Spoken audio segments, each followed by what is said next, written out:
Arrivés à destination le dimanche dernier, les 24 marcheurs panafricains quittant Dakar pour Bamako ont été accueillis par les Maliens et les membres du gouvernement à la place de l'indépendance ce mardi 29 mars. Les détails en début de ce journal. Après l'annonce du Premier ministre Choguel Kokala Maïga sur la coopération entre le Mali et le Qatar, peut-on conclure que la pêche a été bonne pour le Premier ministre? Élément de réponse avec Sekou Niamé Batili, membre du bureau politique Nation du RPM. La jeunesse de la commune 3 a initié la projection sur écran géant du match Tunisie-Mali pour le compte du match retour de la Coupe du Monde Qatar 2022. Katatou Bagayoko nous en dira plus sur les temps forts en fin d'édition. Mesdames et messieurs, bonsoir et bienvenue sur M7 Télévision. Comme annoncé dans les titres, les 24 marcheurs panafricains ayant quitté Dakar pour Bamako à pied sont arrivés à destination le dimanche dernier. Ils ont été accueillis par la population bamakoise et les membres du gouvernement avec à leur tête le Premier ministre Choguel Kokala Maïga ce mardi 29 mars 2022 à la place de l'indépendance. Le point avec Amadou Ashtar. 36 jours pour rejoindre Bamako à pied, soit plus de 1300 km. Les marcheurs panafricains au nombre de 24 ont rejoint le boulevard de l'indépendance de Bamako sous le regard séduit des Maliens. L'objectif pour eux est de soutenir le Mali et les autorités en place pour le travail abattu afin de donner à l'Afrique sa grandeur. Les Maliens sortis en grand nombre avec à leur tête le Premier ministre Choguel Kokala Maïga ont reçu à travers le drapeau national. Non à un Mali dirigé par un dirigeant dirigé, a-t-il clamé leur porte-parole. Aujourd'hui, nous savons que le Mali est leader dans cette quête de souveraineté, raison pour laquelle nous nous alignons derrière le Mali, parce que nous savons que si le Mali est vainqueur, l'Afrique entière aussi sera vainqueur. Donc, vous me donnez aujourd'hui l'occasion pour m'adresser directement à cette République française qui se croit être propriétaire de l'Afrique française, qu'ils puissent savoir de la façon dont nous sommes venus soutenir le Mali dans le territoire malien, c'est de la même façon que tous les autres peuples africains soutiennent le Mali et peuvent les soutenir eux dans leur propre territoire. Et que s'ils s'hasardent à vouloir menacer les intérêts du peuple malien, qu'ils puissent savoir que eux, leurs propres intérêts aussi sont menacés. Donc, qu'ils puissent savoir que le Mali ne sera pas seul dans cette lutte et que partout en Afrique, les Africains soutiennent le Mali et sont prêts à défendre le Mali dans leur territoire. Certains Africains seront prêts à prendre les armes contre leur pays, c'est-à-dire la CEDEAO, pour défendre le Mali. Le ministre Choguel Kokala Maïga a apprécié la détermination et le soutien des marcheurs en faveur du Mali. C'est la jeunesse africaine qui est là aujourd'hui.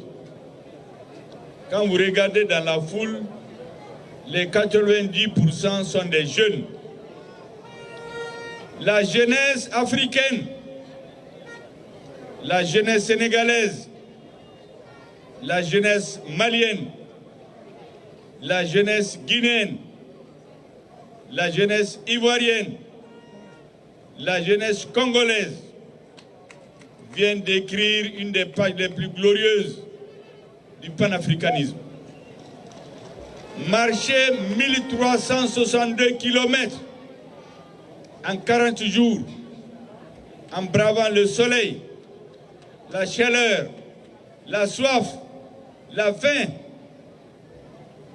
c'est faire preuve d'un engagement patriotique, un engagement panafricain, un engagement pour l'avenir et pour l'honneur de l'Afrique. De leur point de départ à leur arrivée, les marcheurs ont bénéficié de l'accompagnement et du suivi de l'ONG Croix-Rouge. Nous avons pris toutes les dispositions pour que effectivement les marcheurs et leurs accompagnants puissent effectivement avoir le soin. Donc on n'a pas eu de difficultés majeures dans cette action. Cette marche de soutien sonne comme un glas à la décolonisation. Maliens et Sénégalais viennent de confirmer et de témoigner le lien fraternel qui les lie depuis l'aube des temps. Invité à prendre part au 20e forum de Doha, le Premier ministre Choguel Kokala Maïga a réussi à relancer la coopération entre le Mali et le Qatar. De retour au pays, il annonce avoir obtenu des autorités qataries une forte somme pour le financement de plusieurs projets structurants. Après cette annonce, peut-on conclure que la pêche a été bonne pour le Premier ministre Sékou Niamé Batili, membre du bureau politique nation du RPM, tente d'apporter une réponse à cette question au micro de Fatoumata Diallo. Suivant. C'est au moment où notre pays fait face à une crise multidimensionnelle que le PM Choguel Kokala Maïga a rendu une visite de travail au Qatar. Dans sa valise, une somme considérable en soutien au peuple malien. Peut-on estimer que ce voyage a été fructueux? De coutume, notre pays entretient depuis longtemps de très bonnes relations avec les Qataris. Ça n'a pas commencé aujourd'hui. Mais c'est un déplacement salutaire du Premier ministre et c'est de diversifier les relations entre le Mali et ses partenaires, vu que dans d'autres domaines, nous avons en tout cas perdu beaucoup de partenaires. Ça commence à rassurer, en tout cas, que nous pouvons compter sur d'autres. Donc c'est à saluer. Le montant dont nous avons eu écho du déplacement du Premier ministre ne doit pas aussi affoler. Il s'agit là de 15 milliards de nos francs qui doivent être injectés dans les domaines de l'éducation, de la santé, mais aussi de l'emploi des jeunes. Donc nous saluons les gestes à sa juste valeur. Le Mali pourra-t-il se diriger vers le Qatar afin de résister aux affres des sanctions de la CEDEAO? Non, pas du tout, parce que ce ne sont pas de même nature. Ce sont des relations quotidiennes d'État à État, mais le Mali, dans la communauté des États de l'Afrique de l'Ouest, c'est une toute autre histoire. Je trouve que l'apport que le Mali a de nos voisins immédiats est plus conséquent que l'apport que nous pouvons avoir des partenaires qui sont si loin de nous. La CEDEAO, ce sont des pays qui nous entourent. La CEDEAO aussi, et l'IEMOA, sont des communautés à qui nous avons des concours financiers. Nous prenons des dettes régulières plutôt. Nous avons avec ces communautés-là beaucoup de partenariats et beaucoup de contrats. Et l'histoire nous lie. Donc nous ne pouvons pas comparer la relation avec nos voisins et ses relations avec d'autres pays du monde entier. Le Qatar va-t-il affronter la communauté internationale pour nous apporter assistance? Non, non. Je suis de ceux qui pensent que les relations internationales sont des matières qui font que le monde est devenu un bloc. Un bloc où tous les pays sont liés. Le Qatar ne va jamais s'engager sur un terrain où il y a des difficultés avec d'autres partenaires stratégiques. Donc, il est de notre devoir, surtout du Mali, de nos autorités, d'avoir cette stabilité-là au niveau international pour pouvoir compter aussi sur le Qatar et sur d'autres partenaires. Rappelons que cette coopération a été marquée par la signature d'un protocole d'accord économique et commercial entre les deux pays. Le gouvernement qatari s'est engagé à accompagner le Mali pour le financement de projets dans plusieurs secteurs de développement. Toujours dans le même cadre, le Premier ministre Choguel Kokala Maïga, de retour du forum de Doha au Qatar, a annoncé l'obtention des autorités une somme de 14 milliards de francs CFA. Cette annonce peut-elle nous donner des motifs de satisfaction? Des journalistes ont donné leur avis sur la question au micro de Kanja Traoré et de Cheikh Koulibaly. Écoutons-les. Ce voyage sur le Qatar, effectué par le Premier ministre Dr Choguel Kokala Maïga, ne peut qu'être satisfaisant et prospère pour le Mali, selon les hommes de médias. À l'occasion de cette visite, il y a eu plusieurs rencontres. Et le Premier ministre a profité de la situation pour expliquer un peu les conditions du Mali. Et à la suite, il a obtenu un financement de 24 millions de dollars et quelques, qui équivaut à près de 15 milliards de francs CFA. C'est là dans le secteur de l'enseignement. Donc en plus de ces financements, il y a eu aussi des consensus entre les premiers ministres maliens et les autorités qatariennes sur l'envoi de certains Maliens, des jeunes Maliens qui pourront aller travailler au Qatar sans difficulté. Il y a aussi eu la question de la régularisation de près de 200 à 300 jeunes Maliens qui sont au Qatar. La question de leur régularisation a aussi été évoquée. Les autorités qatariennes et les premiers ministres ont aussi convenu de l'organisation prochaine d'un sommet Mali-Qatar pour voir en revue les relations entre les Mali et les Qatar. On peut en somme dire que ce voyage a été fructueux pour notre pays puisque l'enseignement c'est un domaine très intéressant puisque l'école malienne connaît des difficultés et quand un pays s'engage à financer, à faire des financements dans le domaine de l'enseignement, on peut dire que c'est une bonne chose et on peut conclure que le voyage sur ce point a été fructueux. Je pense que vu tout ce qu'on a entendu, tout ce qui a été fait, tout ce qui a été dit, on peut dire que le Qatar peut être un bon partenaire. On ne peut pas exclure un partenaire au profit d'un autre, mais comme le Premier ministre lui-même il a eu à le dire à Qatar, le Mali est en train de diversifier ses partenaires et sur le plan sécuritaire et sur le plan économique, dans tous les domaines, bref. Donc on ne peut pas dire que le Mali peut résister aux sanctions de la CEDEAO au profit de Qatar, mais même si ces sanctions sont levées, le Qatar pourrait être un bon partenaire pour le Mali dans les domaines de développement tels que l'enseignement, l'action sociale et beaucoup d'autres. Dans les contextes sociopolitiques difficiles que vit le Mali aujourd'hui, on peut se réjouir d'un tel voyage de plus haute autorité malienne sur un nouveau partenariat, même si ce n'est pas, on ne peut pas dire que c'est un nouveau partenaire, mais le Qatar, dans les contextes dans les contextes de diversification de partenariat du Mali, je crois que ça ne peut être que fructueux, surtout avec les grandes promesses avec lesquelles il est retourné. Je crois que c'est de bon augure pour le Mali. Comme je l'ai dit, le Mali peut se diriger vers le Qatar. Oui, c'est un partenaire colossal, c'est un partenaire conséquent qui va beaucoup arranger le Mali. Mais il faudra comprendre également que le Qatar seul ne peut pas aider le Mali à faire face à la crise sociopolitique très compliquée dans laquelle il se trouve actuellement. Bien vrai que ça peut être d'un apport capital, mais le Mali est obligé également, en plus du Qatar, de ce partenariat aussi de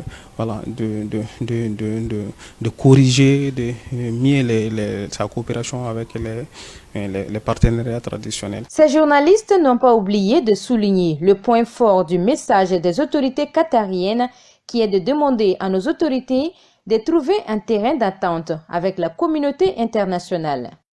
Zoom sur le Mali, c'est le décryptage de l'actualité à l'intérieur du pays, c'est l'affaire de Kandja Traoré. Zoom sur le Mali. À Kaye, les 20 meilleurs élèves filles des écoles fondamentales des premier et deuxième cycles des CAP des deux rives de Kaye ont été récompensés. La cérémonie a eu lieu le samedi 26 mars 2022. Elle entre dans le cadre des activités de la Journée internationale des femmes organisée par les femmes de l'Académie d'enseignement de Kaye. Chacune des filles a reçu un kit scolaire. Toujours dans la région de Kaye et plus précisément à Bafoullabé, dont de 14 motos à la Félascom du district sanitaire de Bafoullabé ce vendredi 25 mars 2022. Ce geste est du projet d'appui au système de santé décentralisé financé par la coopération espagnole. Selon le donateur, ces agents permettront à la Fédération locale des associations de santé communautaire de Bafoullabé de remplir ses missions sur le terrain.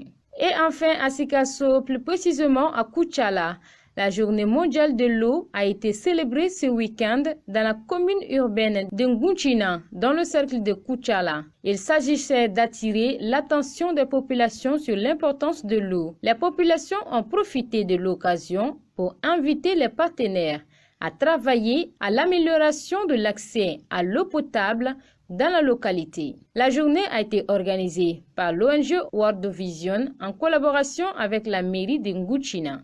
C'est tout pour Zoom d'aujourd'hui. Nous restons à l'intérieur du pays. Du 25 au 27 mars 2022, le village de Kela, dans le cercle de Kangaba, région de Koulikoro, a vibré au rythme de la 10e édition de la fête annuelle dénommée Grand Tour du Mandinka. L'événement organisé par le club des Amis du Griot traditionnaliste Bourama Soumano était placé sous le signe de la paix et la cohésion nationale. C'était en présence de deux ministres, celui des Affaires religieuses, Mamadou Kone, et celui de la culture, Andogoli Guindo. C'était en présence des autorités coutumières, politiques, administratives de la localité. Le point avec Oumar Kouita.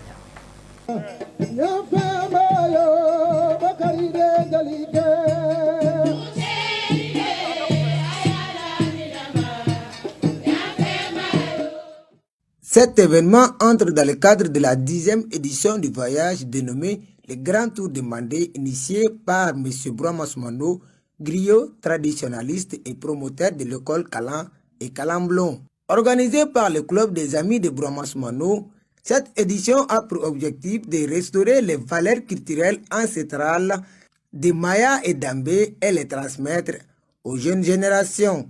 Venus pour apporter le soutien du gouvernement malien aux organisateurs, les ministres des cultes et des affaires religieuses et des coutumes, M. Mohamedou Kone, et celui de la culture, de l'artisanat et de l'industrie hôtelière, M. Andogoli Guindo, ont transmis le soutien du président de la transition, chef de l'État, le colonel Hashmi Goïta, et l'ensemble des membres du gouvernement aux promoteurs de Kalan et Kalamblo, en présence des notabilités.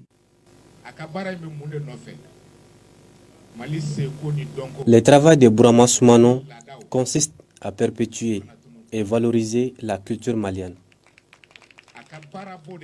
Il nous a dit également qu'il n'est pas payé pour ce travail. C'est pourquoi nous lui avons rendu une visite pour constater ses conditions de travail. Nous avons vu comment il travaille et je pense que son travail est un apport inestimable pour la transition.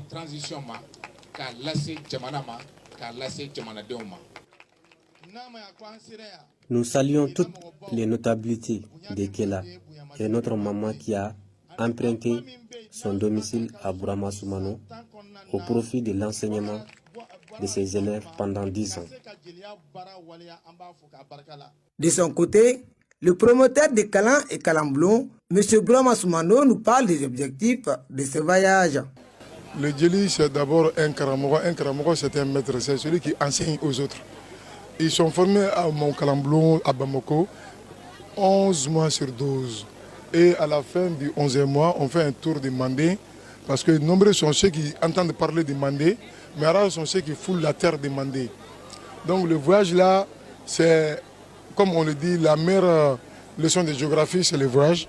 On les fait voyager pour qu'ils voient de leurs propres yeux, permettez-moi l'expression, le Mandé, les villages du Mandé, la trace de nos devanciers, nos chantres et nos preux. Donc on commence par Krina, Krina qui est le premier village du Mandé, ou le seul village du Mandé où un griot est chef de village, c'est Krina. Après on passe par Kaba, Kaba ou Kangaba, d'autres l'appellent comme ça. C'est la ville, c'est la terre qui a vu naître l'empire de Mandé, et sur laquelle il y a eu la charte de Kourouganfouga. Et la case la plus sacrée de Mandé, c'est la case de Kangaba, dont l'expression, la parole est détenue par les griots de Kela. Donc on finit, la troisième ville, c'est Kela.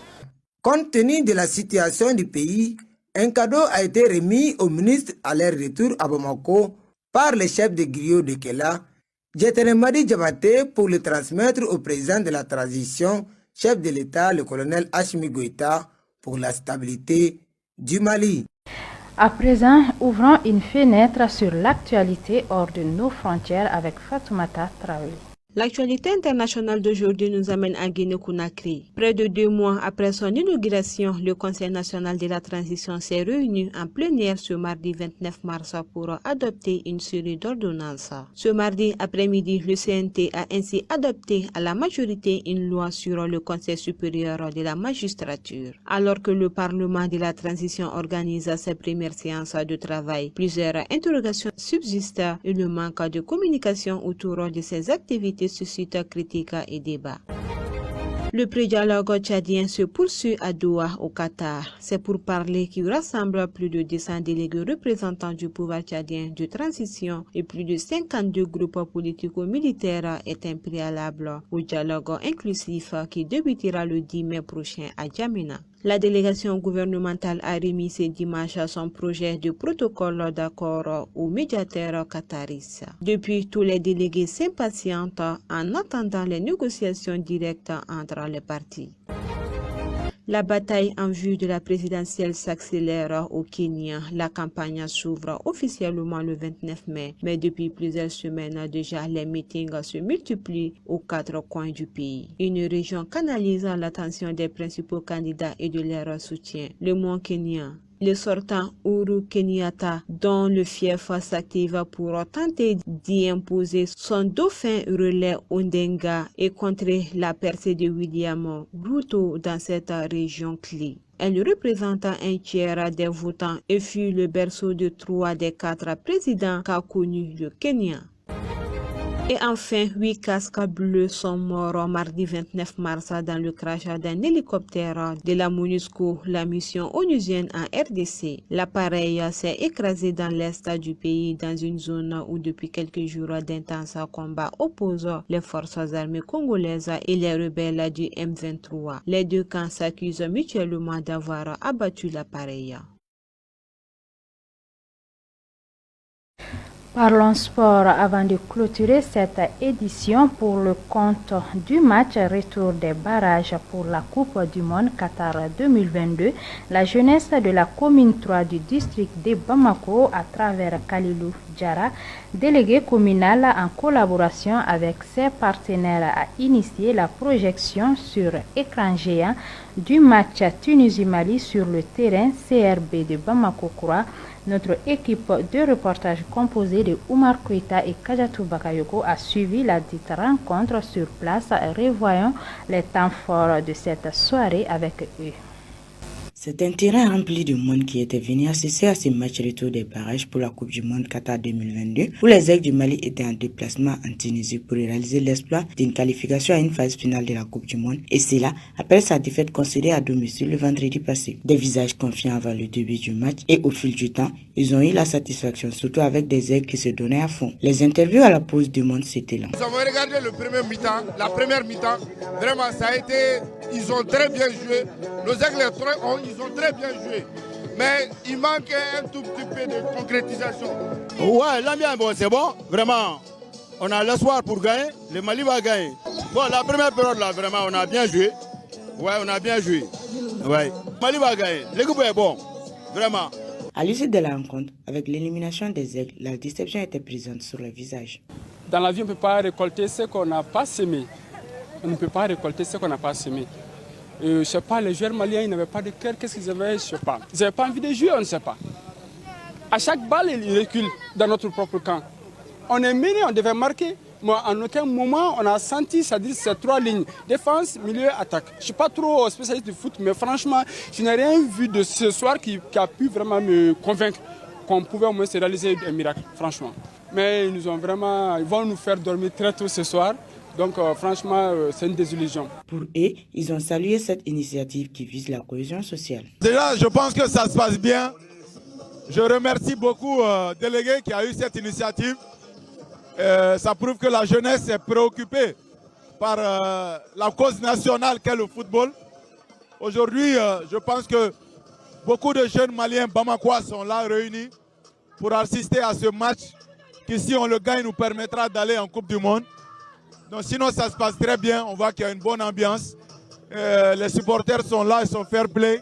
Pour l'initiateur de ce projet, Kalilou Damele délégué, il se dit fier de cette initiative et fera tout son possible pour la pérennisation de ce genre d'initiative. Malgré l'envie et la volonté de voir sa sélection franchir cette étape, c'est avec une déception énorme que les supporters présents sur le terrain CRB de Bamako-Koura ont accueilli le coup de sifflet final du référé sénégalais Maguette Ndiaye. Ainsi, les rêves d'une qualification pour une première phase finale de la plus prestigieuse compétition en matière de football s'arrêtent au niveau de ces barrages pour nos voyants secs.